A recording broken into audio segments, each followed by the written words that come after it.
वजाद कासमी साहब, अब अपनी बात को पूरी करिए। देखिए, जो तस्वीर हम दिखा रहे हैं उसमें हाथ में तिरंगा पकड़े हुए मुस्लिम बच्चे भी नजर आ रहे हैं, वो भी स्वागत करने के लिए खड़े हुए हैं। तो क्या यही बदलते हुए भारत की तस्वीर है? प्राची, यही तो हमारे लिए गर्व है। प्राची, मैं आपको बताऊं कि मोदी जी मोहब्बत का, अमन का, विश्वास का, यकीन का, एतमाद का नाम हो गया है।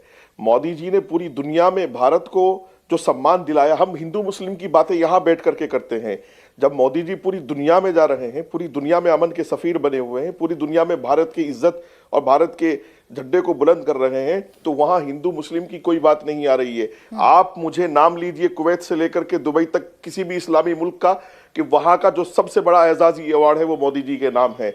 तो इसलिए मैं कहूंगा कि बहुत तेजी से हम लोग आगे जा रहे हैं। हमें हिंदू मुस्लिम धर्म पंथ मजहब की बात नहीं करके हम देश के साथ खड़े हैं, देश की तरक्की के साथ खड़े हैं, मोदी जी के साथ खड़े हैं। और हम जो 22 जनवरी को हमारे देश में एक बड़ा काम होने जा रहा है, एक इतिहास अपने आप में पूरा देश लिख रहा है, मोदी जी की क़यादत में लिख रहा है, तो हम सब मोदी जी के साथ हैं। और 22 जनवरी को हम अपने घर में एक दिया जलाकर राम जी को सम्मान करेंगे, राम जी की अकीदत में कुछ देर के लिए वक्त निकालेंगे और मोहब्बत से पूरी दुनिया को बताएंगे कि हमने राम जी की प्राण प्रतिष्ठा में हिंदुस्तान का 20 करोड़ मुसलमान अपने सनातनी भाइयों के साथ खड़ा था। हम भारतीय पहले हैं और सब कुछ बाद में हैं। लेकिन कुछ लोग ऐसे हैं जो इस भारतीयता को भंग करने की कोशिश कर रहे हैं, कुछ लोग ऐसे हैं जो इसमें भी नफरत के बीज बोने की कोशिश कर रहे हैं। उस पर मैं सवाल करूंगी। के शर्मा जी, आपके पास आऊं उससे पहले मैं सिकंदर रिजवी जी के से एक सवाल ले लेना चाह रही हूं। सिकंदर रिजवी जी, खासकर राम मंदिर से जुड़ा हुआ मसला हो या मौजूदा मोदी सरकार से जुड़ा हुआ मसला हो,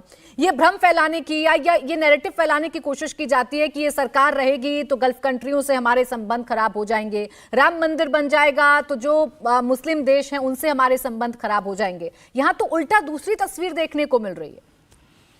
देखिए, अभी हाल के दिनों में हुआ क्या है, ये जो इंतहा पसंद ऑर्गेनाइजेशन भारत के अंदर थी, खास करके मुस्लिम कुछ मदरसे थे, कुछ ऐसी तंजीमें थीं और कुछ ऐसे इदारे थे जो भारत के खिलाफ बोला करते थे, सरकार चाहे किसी की रही हो।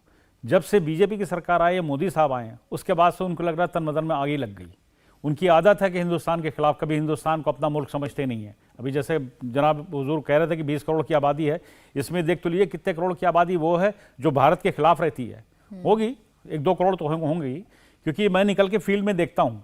ये वो लोग हैं जो भारत की तरक्की नहीं चाहते हैं, कहीं ना कहीं से उनको कनेक्शन पड़ोस के मुल्क से है, कहीं ना कहीं उनकी मोहब्बत जो जागती है वो पाकिस्तान से जागती है।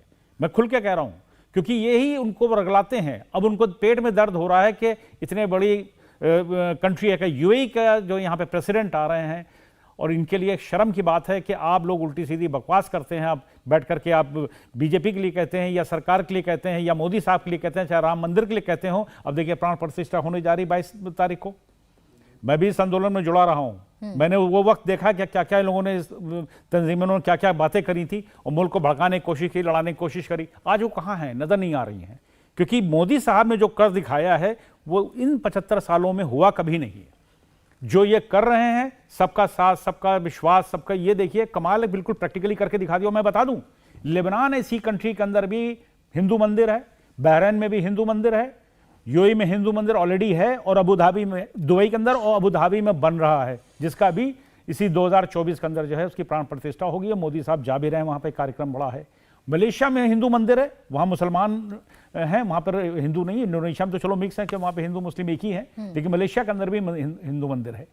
तो इनको देखना चाहिए। भारत में तुम आग लगाते हो, भड़काते फिरते हो, कम पढ़े लिखे मुसलमानों को तुम बेवकूफ बनाते रहते हो मजहब के नाम के ऊपर। इनको इन पर रोक लगानी चाहिए, इनके मदरसों पर इस तरह रोक लगानी चाहिए जो इस तरह की तंजीमें चल रही हैं। कम से कम उनको आंख खोलकर दिखाए कि देखो अरबों में क्या हो रहा है, कैसे इस्तकबाल हो रहा है और कैसे हमारे मुल्क का जो है नाम हो रहा है, कैसे मोदी साहब सबको साथ लेकर चल रहे हैं। अरब मुल्क अंधे नहीं, वो देख रहे हैं क्या करो। देखिएगा बहुत जल्दी सऊदी अरेबिया में भी मंदिर बनने जा रहा है, देख लीजिए आप।